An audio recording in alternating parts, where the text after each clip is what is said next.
Pensemos por un momento en esto. ¿Puede una sola persona cambiar por completo un idioma? ¿Darle un nuevo color, un nuevo ritmo, una vida nueva? Pues de eso vamos a hablar hoy, de un hombre que hizo justamente eso con el español. Vamos a meternos en la historia de Rubén Darío, el poeta que, básicamente, le enseñó a todo un continente a soñar con palabras diferentes. Escuchen esto. Dichoso el árbol, que es apenas sensitivo. ¡Qué frase! Con estas pocas palabras, Darío nos lanza de lleno a una de sus grandes obsesiones. Una pregunta que nos persigue a todos, ¿no? ¿Ser conscientes de todo es una bendición o en realidad una especie de condena? Justo esa lucha, ese choque entre la belleza de las cosas y el dolor de estar vivo, es el motor de toda su obra, y es lo que vamos a ir descubriendo juntos. Ok, esta va a ser nuestra hoja de ruta. Vamos a seguirlo en su viaje que es casi como una leyenda. Primero, el príncipe contra el dragón. Después, la chispa que encendió todo con Azul. Luego, su etapa como poeta cosmopolita recorriendo el mundo. Y para terminar, cómo se convirtió en la voz de todo un continente. ¿Listos? Arranquemos. A ver, toda gran historia necesita un villano, o en este caso, un dragón.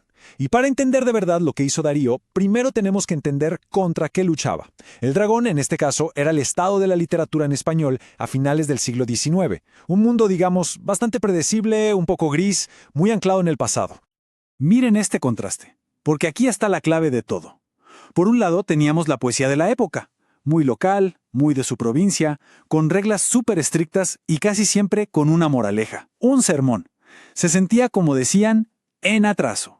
Y del otro lado, ¿qué querían Darío y los modernistas? Todo lo contrario. Soñaban con un arte universal, cosmopolita, que sonara a música, que se sintiera en la piel. Y sobre todo, con una idea que para ese entonces era una bomba: el arte por el arte. O sea que la belleza no necesita excusas, se justifica a sí misma. Un cambio de juego total. Y bueno, ¿quién era el príncipe destinado a enfrentar a este dragón? No era de la realeza. Nació en un pueblito rural de Nicaragua. Su nombre, Félix Rubén García Sarmiento. Pero este niño era otra cosa. Un verdadero prodigio.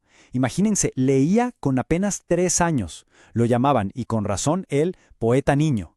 Y ojo, su educación con los jesuitas fue súper rigurosa, muy clásica. Eso le dio una base increíble, le dio todas las armas que después usaría para su gran revolución. Y como en toda buena historia de un héroe, llega el momento de dejar el nido, de salir al mundo a buscar su destino. Para Darío, ese primer gran paso, ese viaje iniciático, lo llevó hasta Chile. Y fue allí donde iba a lanzar la bomba que lo cambiaría absolutamente todo. Miren qué rápido pasa todo. Nace en 1867. Para 1880 ya es una celebridad local, el famoso poeta niño. Pero se le queda pequeño Nicaragua, así que en el 86 se lanza a la aventura, viaja al sur, al bullicioso puerto de Valparaíso, en Chile. Y ahí, 2 años después, en 1888, ¡pum!, publica un libro que parece inofensivo, con un título de una sola palabra, Azul. Pero ese libro no fue un libro más, fue la chispa que encendió la pradera. Con Azul, Darío no solo estaba escribiendo poemas bonitos, no.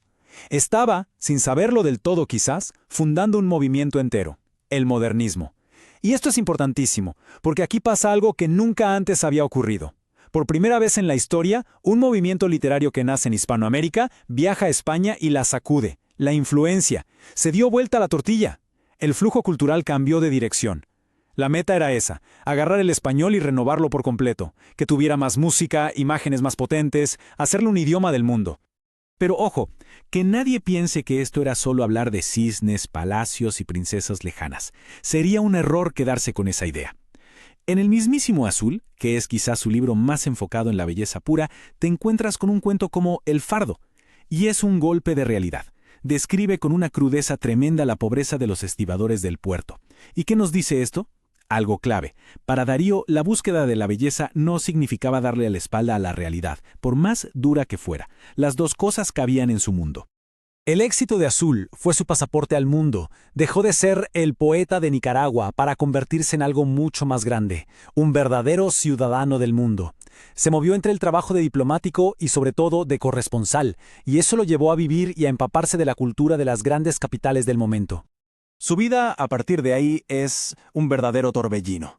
Fue diplomático, sí, para Colombia, para Nicaragua, pero su gran plataforma fue ser corresponsal para el diario La Nación de Buenos Aires, uno de los más importantes. Y ese trabajo lo puso en el centro de todo. Vivió en Chile, Argentina, España, Francia, conoció a figurones como José Martí y, claro, se sumergió de cabeza en la vida bohemia de París y Madrid, absorbiendo todo, el arte, las nuevas ideas y también los excesos, claro. Y para que nos hagamos una idea de ese ambiente, nada como esta frase que él mismo escribió. Imaginen la escena. Está en un café de París y se encuentra con uno de sus ídolos, el gran poeta francés Paul Verlaine. Y para describirlo dice, encontramos al fauno. Al fauno, una sola palabra que lo dice todo, la genialidad, la vida salvaje, el mito, todo ese mundo de la vanguardia parisina con el que Darío estaba conectando en primera persona. Y claro, toda esa vivencia, todo lo que absorbió en Europa, tenía que salir por algún lado. Y salió en forma de obra maestra, Prosas profanas, de 1896. Aquí es donde Darío agarra todo lo que aprendió de los franceses, la obsesión por la forma perfecta y la música de las palabras, y lo mezcla en un español que, sencillamente, nadie había escuchado antes. Es una demostración de poderío, de un dominio del idioma total. Si dijimos que azul fue la chispa, bueno, Prosas profanas fue ya el incendio en pleno. Y con esto llegamos a la última gran etapa de su viaje. Es como si el héroe regresara, pero transformado. Darío ya demostró que era un maestro de la forma, un músico de las palabras. Ahora se convierte en algo más. En una voz con un peso filosófico y político inmenso para todo el mundo de habla hispana. Su siguiente gran libro, Cantos de Vida y Esperanza, parece girar todo en torno a una pregunta fundamental. Una que seguro lo atormentaba. A ver, en este nuevo siglo, en este mundo que cambia tan rápido, ¿para qué sirve un poeta? ¿Cuál es su rol? Y la respuesta que encuentre es que la poesía ya no puede ser un simple escape, una torre de marfil. Tiene que ser una forma de mirar de frente a la realidad, de entenderla. Y dentro de ese libro conviven dos Daríos, dos caras de la misma moneda que son fascinantes. Por un lado está el Darío político, el que escribe a Roosevelt, y esto es una advertencia, casi un desafío, al poder creciente de Estados Unidos. Es una defensa a muerte de la identidad latina, de la América nuestra, como él la llama. Pero por otro lado está el Darío más íntimo, el filósofo, el que escribe Lo Fatal, donde se olvida de la política y se hunde en las preguntas más básicas y dolorosas sobre la vida, la muerte y el simple hecho de existir. Entonces, si tuviéramos que resumir su legado, ¿con qué nos quedamos? Pues es gigantesco. Renovó el lenguaje, simple y sencillamente. Le devolvió la música y el color al español. Encabezó un movimiento, el modernismo, que le demostró al mundo que desde América se podía innovar y marcar el paso. Y al final, por todo eso, Darío trascendió la poesía, se convirtió en un verdadero símbolo de identidad y de orgullo cultural para Hispanoamérica. Lo que hizo Darío fue, viéndolo en perspectiva, algo monumental. Demostró que la voz de una persona, su arte, puede de verdad cambiar la forma en que millones se expresan y sienten. Y eso inevitablemente nos deja pensando, ¿no? Si un solo hombre pudo hacerle una actualización completa a un idioma para toda una nueva época, ¿qué voces, qué nuevas revoluciones con la palabra está necesitando nuestro mundo ahora mismo?